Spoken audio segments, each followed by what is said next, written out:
الله أضل أعمالهم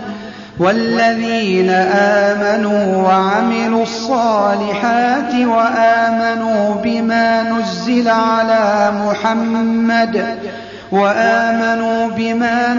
على محمد وهو الحق من ربهم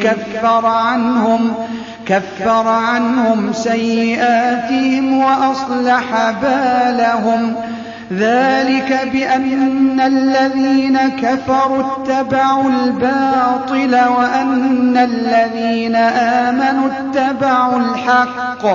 وأن الذين آمنوا اتبعوا الحق من ربهم كذلك يضرب الله للناس أمثالهم فإذا لقيتم الذين كفروا فضرب